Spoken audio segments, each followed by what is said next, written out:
Good morning and welcome to the spring edition of UTech Live. This is our opportunity to show you what we're doing with university technology, what projects we have going on, and to also hear what questions you have and what concerns you have with technology on campus. So today we have our usual panel of technology experts. They'll introduce each other. We have a special guest today. We have Tim Nicholas, who's here from USG to give us the student perspective and raise some issues that have been important to the student body. So I'm going to turn it over to John Landers. Take it away. Sorry. Yeah. Good morning, everyone. As Mira said, my name is John Landers. I'm the Assistant Director for IT Service Management within UTech, which includes responsibilities overseeing the service desk and the care center, as well as our project management office. We're all very thankful for folks in attendance in Twing Atrium today or online watching the live stream. This is the most recent edition of UTech Live, and we're glad to have our panel with us today. And we're really especially glad to have Tim Nicholas from Undergraduate Student Government, where he's the Vice President of PR, to be part of our panel today. I think building dialogue with our students as well as our faculty and staff across campus is important. This gives us an opportunity to highlight this as well as get some very positive feedback from students that we can use in the future. We will take questions at the end. They can either be from the audience here in Twing or through the live stream chat, but once again, we'll get those questions at the end. To start, I'd like to ask each of the panelists to introduce themselves and to speak a little bit about what their role is within the university or UTech. So I'll pass it off to Tim.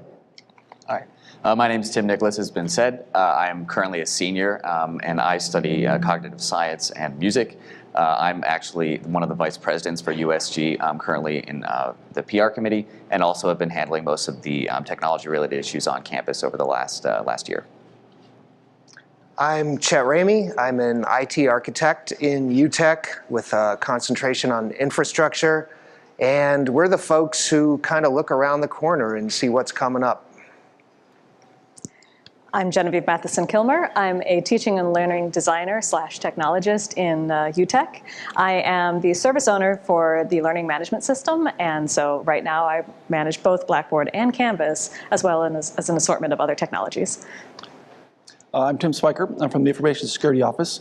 My role is an information analyst, and essentially I operate as a cyber, fire, and safety patrol. And I'm Steve Reinhardt. I'm also in UTech. I'm the Director of Information Systems for Research Administration, which means the people who submit proposals, do research showcase, and all of our compliance applications. Thank you all.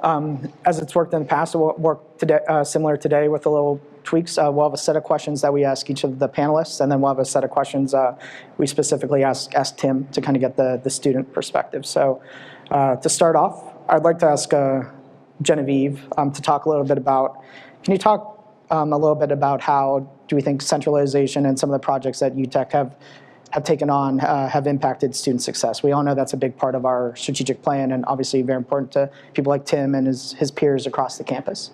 Yeah, absolutely, John. I work in teaching and learning technologies, which is one of the many groups within UTech, and we have been focusing very heavily over the last year on the transition between Blackboard to Canvas. Blackboard was our previous learning management system. Canvas is our new learning management system. This academic year, we've been running entirely in Canvas for all of our courses, but we're still working on transitioning away from Blackboard. So we've been working with a lot of different divisions and a lot of different departments across the institution to make sure that all of their needs are met as we actually kind of put a bow on this project and make sure that everything is better in Canvas than it was in Blackboard. So I can say that as part of that transition, we've been seeing a lot of increased adoption. We had about 41% of our classes in Blackboard and in the fall of 2016, and we have about 57% of our classes in Canvas in the fall of 2017. So we're waiting to see how that sort of rolls forward, but I think we're going to be seeing a similar increase in usage, and we are continuing to strive to make sure that, again, the tool really meets everyone's needs. as part of our transition to Canvas, we've been working with a lot of other institutions, or not institutions, departments, like the School of Medicine, who has some unique needs. And so we've been working with them and working with their development team to make sure that they can really enhance the product that exists. They've been building some custom solutions for calendars because they have custom needs for calendars. And we've been really able to leverage a whole diverse group of talent across the UTech organization because we're looking at big problems from multiple perspectives, and we're able to bring those multiple perspectives to actually solve the problem. Another new thing that actually has been happening is that we've been working with the law school who are interested in developing some new tools to work with Canvas as well. And we're going to be connecting them with people from across the organization because, again, lots of people have things they can contribute to actually make this an even better solution for us. Thank you, Genevieve. I know one thing we wanted to highlight on behalf of the SIS team is that SIS will be evolving in a big way this year, and then this year's SIS upgrade, which is scheduled to go live in July of 2018, includes a behind-the-scenes technical component, as well as improved front-end enhancements, such as modern intuitive student and faculty homepages to improve navigation, an improved process for class permission, name, pronoun, and gender identity options for students, streamlined direct deposit enrollment for student refunds, on-demand account statements available to students, and the go-live once again is scheduled for July 2018. There's a project website off of the registrar's website that can be found, or the team can be emailed at sysfeedback, and if there are any questions about that, we'd be glad to help take questions at the end as well. So Tim, you're a senior, so you've kind of seen what IT on campus looks like, both kind of pre and post centralization. Can you talk a little bit, have you seen any noticeable changes? Anything you wanted to highlight or you think that has been beneficial for students? I would say there's certainly been a couple of things. One of the biggest things would probably be the UTech Care Center. That's something that you don't always realize is there for you until you are in a bit of a crisis and your laptop dies right before an assignment's due, or something of that nature happens. And one of the really beneficial things about this university and that UTech has been able to provide for students is a really efficient and effective care center. Anecdotally and personally, there was one evening where my computer crashed and I had to get a battery, and I submitted on Wednesday evening, which was a time where they weren't supposed to have an individual staffing to do the repair. I went to a rehearsal and got an email just a few minutes, after I had actually dropped off the laptop, that it had been done in just a matter of hours, which was a tremendous help to me. So that the efficiency, the availability of the UTech Care Center was certainly one of those things. Wi-Fi has improved tremendously over the course of my 4 years now case. That's been another great thing. And I would say the Canvas transition has also been fantastic. The resources that are in Canvas, the work that UTech is constantly doing, Genevieve mentioned quite a few things, to work with student groups, to work with different university offices, to improve the student experience and utilization of Canvas. So those are probably three of the big things that I've noticed. Great, thank you for sharing. Yeah. So we'll move on to our next question, which deals a little bit about information security. And I'd like to ask Tim Spiker to answer this one. Can you talk a little bit, maybe share some recent steps that the information security team have taken to increase security on campus? Well, I think everyone here is familiar with the Duo rollout and the protection of HCM and FIN. That's one of the things we've done to try to make sure that we can protect one of the major risks of financials, as well as protect our data. We've also done a lot of training to go out and reach out to folks. Phishing is one of our major effects here at the university, as I think everyone is familiar with. So we've done a lot of outreach to try to make sure that folks are familiar with what not to do. Again, don't click the links. Read the links, forward it on, report it as a spam, or send it off to the help desk and someone will respond. Okay, great. Thank you, Tim. And then Tim, kind of from Tim Nicholas this time. This is going to be confusing. So from the student perspective, what do you feel is kind of the pulse of the students about security? Do you think they're taking it seriously? And do you think we as UTech are doing a good job highlighting the need that it should be taken seriously? Yeah, I think one of the biggest challenges, that all university students, and I would imagine a lot of other people struggle with, is they oftentimes take, cybersecurity for granted. I know I certainly do at times, and you have sometimes a sense of impunity when it comes to dealing with cybersecurity issues. But I do think the university's done an excellent job of reaching out and making sure that when students have these phishing attempts or they get these emails that they know to forward them on. I think there could potentially be some more proactive efforts. One thing might be sending like an email at the beginning of a semester suggesting or reminding people after breaks to do XYZ steps to to help mitigate phishing threats or other technology things. But the other issues that we face on campus have always been followed up very very quickly, and I'm really appreciative of all of that. Yeah. Thank you. So our next question talks about our strategic plan, the reimagining IT plan, and this question will go to kind of all of the panelists from UTech. Can you highlight some of the projects that you or your teams are working on that help advance the strategic plan? And I'll start with Chet. I can think of a couple that the network team has been working on over the last few years, actually. There's Wi-Fi, which of course the students have noticed, and the access layer. And I'll talk about Wi-Fi a little bit first. So right now, we're in the stages of finishing up some improvements to the wireless in the university-owned apartment buildings. And when that's done, that'll kind of be the end of a cycle. And we go back and we start upgrading equipment in the residence halls again. Residence halls got the first new generation. Now they get the first of the next new generation. So we'll be replacing 802.11n, you don't have to know what that is, with 802.11 AC Wave 2. Don't have to know what that is either. And we hope that that will continue the noticeable improvements that the students have seen throughout the last couple of years. The access layer is kind of what we describe switches in buildings that handle direct end user connections through faceplates or wireless access points or other direct user connection mechanisms.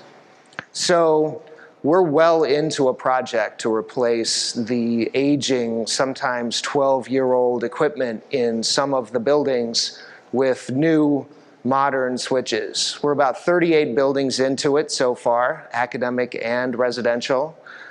The team has just finished up a cycle of replacing equipment in Greek houses and is going to move on to residential common areas and small administrative buildings. And in the summer, the students will see new access layer switches in residence halls. You kind of want to do that in the summer. Yeah, otherwise, you don't want to see that switch go down at 3 o'clock in the morning when your paper is due. So that's what we've been working on. And Chet, upgrading some of that access layer technology in the building also helps us move to that next generation of wireless. Yeah, the access layer switches support, as I said, all kinds of end user connections, including wireless access points. So the new wireless access points and the new access layer switches will allow us to increase, sometimes dramatically increase, the speed that users will see from their wireless connections, sometimes up to 10 gig. Thank you, Chet. Genevieve, I know you highlighted some of the projects within the teaching and learning technology area. I just wanted to give you an opportunity if you wanted to add any more points. Actually, yes. We've got a lot of things going on. We've got a lot of things that we're starting out right now. And so actually a couple of things that I didn't get a chance to mention earlier are that we're actually starting a project partnered with the Planning, Facilities, and Design area to actually launch a classroom advisory committee. So that is going to be an opportunity for us to work across the university in a two-phase project starting this spring, working through fall. It will build on existing data sets, host focus groups around campus with faculty, staff, and students, and work towards a classroom master plan. So we're going to need everyone's help, actually. We want people to be participating in the focus groups, so we want to get the word out about those focus groups because we need everybody's input to really get a clear picture of what's going to be needed and what we're going to be able to do. So keep an eye out in your email for a focus group flyer, and the focus groups will begin actually March 26th and probably run for about 3 weeks. So that's coming out of our department. And we're continuing to work actually with the Mandel School. They are looking into some vendor selection and management of their online programs. So we're trying to make sure that we really facilitate effective and innovative teaching and learning. Thank you, Genevieve. Now, Tim, can you maybe talk about, are there any projects from the security area that are helping support the strategic plan? Obviously, information security is a big part, a big initiative within that plan. Oh, yes. Yeah, we're item 5 in the security strategic plan. Security takes a major role in the initiatives that are moving forward. We touch essentially every part of, maybe except for 2, teaching and learning might not be one. Security has got some role in. One of the major initiatives that we have that's going to be a big impact for the university is the Security Operations Center, or we're calling the Cyber Fusion Center. And that's a way, from the student standpoint, you'll get to have a little bit more protection for the faculty member, the staff, so that we have assurances that we're doing things in the right way and that there'll be an instant response for someone to be able to have an immediate need. It can be handled. It'll go into the wireless areas and things. And just on Chet's discussion, wireless access points are only campus-provided wireless access points, and users are not to install wireless access points to the network. Thank you, Tim. Sure. Now, Steve, from the research area, I know there's been always a lot of work going on. Is there anything you wanted to highlight? Yeah, I think a lot of the effort we're doing with the research community is in streamlining the applications. There are a lot of redundant systems that are available. Pre-centralization, there were a lot of applications that did the same thing, so we're trying to find ways to minimize those redundant systems and streamline them into a single one, at the same time make those applications easier for people to use. So we've already done it for our we just went live last week with Sparta IRB, which is a new way for researchers to submit study protocols for human subject research. So a lot of our cognitive science, psychological science, and medical researchers have to have a board review their research. And so this is a way, what used to be 2 systems, both at UH and at CASE, is now a single platform where we are doing a new way of doing implementing secure sign-on for 2 users. So for the first time that I'm aware of, we're doing single sign-on for a single application for users who are either UH or CASE with either ID and use their single profile. So I'm hoping that is the start of a shift in that secure as we expand the use of single sign-on, and eventually Duo could be implemented that as well. I know your team plays a role in Research Showcase as well, which is, I believe, coming up in probably mid-April or so. Is there anything you wanted to highlight about Showcase or anything? That's a good point. We have about 600 presenters that come every April and present their research, both undergrad, grad students, and faculty. We're always looking for ways to make that experience a little more user-friendly and engaging. In the past, we've started using, this will be our 3rd year with a mobile app that does guidebooks and guided paths for the visitors. This year we're working with the research computing area of UTech on implementing augmented reality in some of the presentations. So visitors will be able to use a new mobile app called HP Reveal on some of the presentations that will have sort of that Harry Potter newspaper feel to them, where you hold your phone over the presentation and it will animate the 3D models or some of the videos that are still images on the posters. So just looking at new ways. I think the library is also going to start doing that in KSL for some of their how-to posters. Some of that new technology are just ways to expand and improve the user experience. That sounds very cool. I think we'll have to trek up to Showcase and check that out. I know one thing we were also asked to highlight is Student Affairs has been working on a replacement for OrgSync, and they've selected a product called Campus Groups. So we've been working with that area to start that implementation, and I think some of the benefits include that it's a more cost-efficient solution, but it will also allow us to tie into EMS, which is the new room reservation system that went live recently. I think it also has a more user-friendly mobile interface, which is important to the students on campus. And it may also help us replace some other existing software solutions on campus where there might be some dual functionality, things like MailChimp or ticketing. So we're in the early stages with that project, and we look forward to sharing more on that in the future. So now back to Tim Nicholas. So a broad question. So how can UTech do a better job of engaging students across campus? I know even back to my time as an undergrad, that's always been kind of a challenge on making sure that our students are representative and have a voice. So I was just kind of curious your thoughts on that. Yeah, I think one of the biggest challenges, with any campus body is that, students, especially at Case Western, are really engaged in their academic work and extracurriculars, and as such, can oftentimes or sometimes be hard to reach. So, sending emails, while beneficial, sometimes they often go unread. So, really trying to create a dialogue with students by doing events like this, where you not just, offer an opportunity for students to give feedback, but for an opportunity for them to see the effectiveness of UTech, an opportunity for them to engage in a dialogue and hear, administrative responses to their specific questions. Because a lot of things, you'll often hear, complaints or concerns about issues pertaining to Wi-Fi or issues pertaining to WIPA printers or whatnot. But if students, had the opportunity to actually hear about the progress that, like Chet described and all the initiative work that's being done from UTech's perspective, I think that can really transform the way that students see UTech as really an effective organization. I think that those students that have interacted with UTech through the Care Center, through the call center, other things, have seen UTech's effectiveness. So I think engaging in events like this that really establish a dialogue or reaching out to students through giveaways, food, always great. These are always going to be really effective ways to reach out to students. Great. Yeah. Thank you, Tim. Then our last question for our panelists today is kind of how we end every session. Kind of in a couple sentences or so, what advice would you provide the campus community? Maybe I'll start with Chet.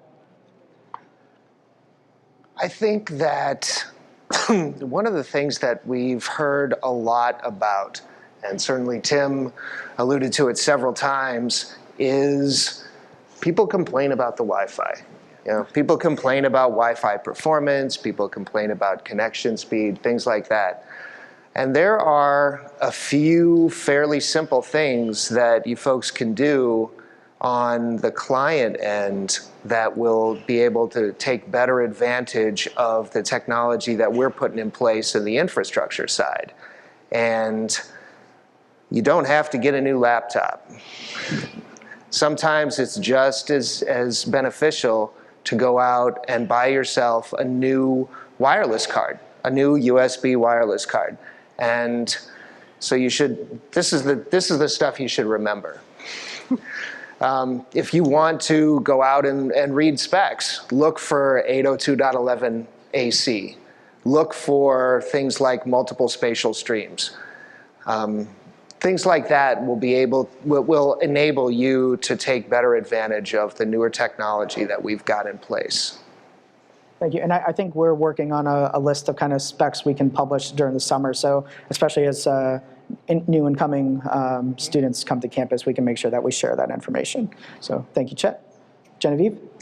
I can say, because my focus is still all campus all the time, that for those people who have been using Blackboard historically and have not had a chance to do so yet, we encourage you to review all your content that lives or lived in Blackboard, because Blackboard is going away on June 1st of this year. And after that point, any content that you had in that system will become inaccessible to you in the learning management system. So students can actually download any submitted work that they might have, especially someone who maybe has a SAGES portfolio that they're working on. And so all that work can be downloaded. We have resources on our website that tell you how to do it and give you some options. Faculty, the same thing. It's we're going to be working on some solutions to make data available to you, and we're going to be able to copy course shells from Blackboard to Canvas. But if you want something at your fingertips, we recommend that you download it while you still have access to the system. So again, our website is case.edu/utech/canvas, and you can see all of our resources there. And I do encourage you to do so before June 1st. Thank you, Genevieve, and I'm sure we'll be communicating that out regularly over the next several months. So, Tim, any advice you'd like to share for the campus community? Well, yeah, we've got a few different things that are ongoing as we try to transition to a more enterprise-focused security model. We've got a LastPass is one of those. It's a password manager that's been coming. It's organically developed. Well, well, it's a commercial product, but it's been used at other colleges, and we're starting to integrate that at the enterprise level. So there's some things that we're taking best of breed from our current existing ideas that are being developed and used, and we're trying to integrate that into the enterprise. So be patient with us as we grow. The security team has been going from members of 2, 3, up to now 8 folks. And so as we start to move into the operations center, you'll get more contact with us, some more interaction, more direct emails to say, there's some action you may need to take, and just respond to us to try to make the best effort that you can to approach it in an effective way. And please reach out to us if you have any concerns about things. If you experience something, one of the things we've learned about from the centralization is different administrators would have problems in their own areas, but they wouldn't realize that other administrators would have the same problem. So when we combined and have a more uniform consulting approach to things, we can offer different solutions that and also prevent problems other people have that they may think are unnoticed. Thank you, Tim. Steve, same question to you.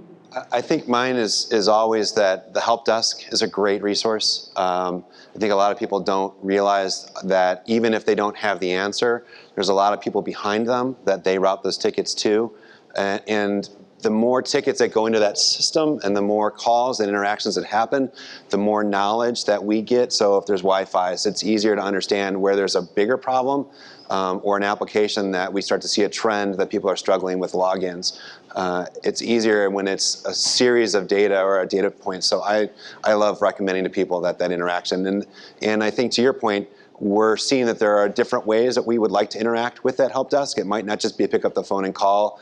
Can we text? Can we do voice activated responses? So there's some activities within UTech that are trying to expand some of those ways to engage the service center. And I think if you've got ideas, find ways to suggest those, because we're at that tipping point within our service desk of ways to improve that. I think also one of the things that we've just launched within the research administration area is a way to match up researchers with people who are interested in related areas, specific to the Internet of Things collaboration that we're doing with Cleveland State. And so that there's probably going to be opportunities for students and staff as well as faculty to get together for coffee and talk about ways that their research may actually be collaborative and have a better chance of getting funding and active outcomes. So look for things about that as well. Great.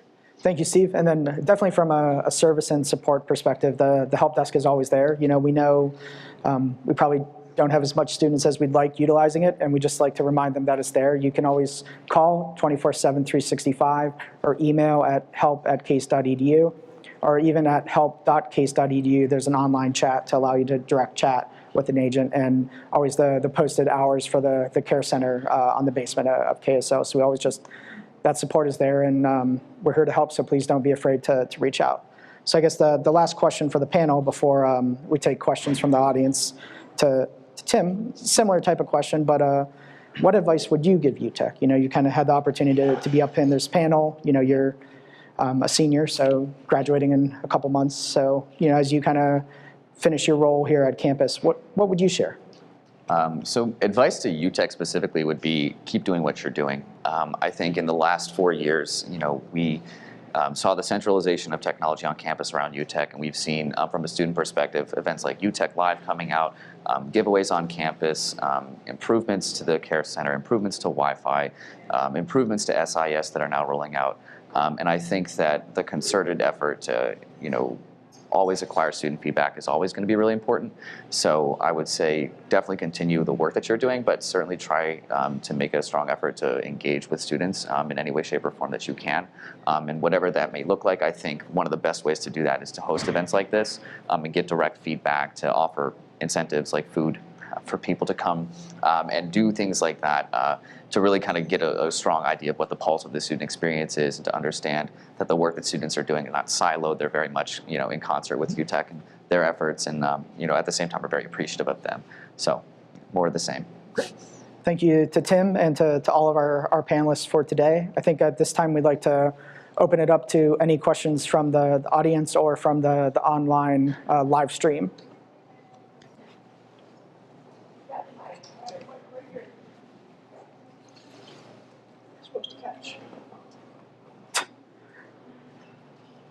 Tim, with the rollout of two-factor authentication for HCM and financials, is there any roadmap for Duo in other enterprise applications? Well, there's quite a bit of discussion about what we can do to protect the identity management and accesses that we have here at the university. Tom Sue, you may know, the CISO, has been developing that. So yeah, there's some things that we're going to be doing. A single sign-on is one of the major initiatives we like to see to try to make a more of a federated ID type of system. So yes, there's things moving forward on that.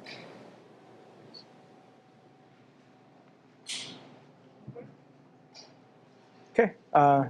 Thank you for that first question. I think we're trying to determine if there's any other questions from the audience or the live stream.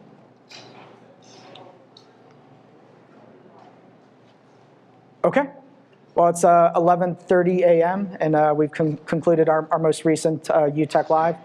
Thank you once again to Tim, Chet, Genevieve, Tim, and Steve for being part of the panel today. Thank you to the crew from Media Vision for filming and producing this, and I believe this will also be available in the near future on YouTube and available. So thank you everyone for attending. Okay, thank you. Thank you, John.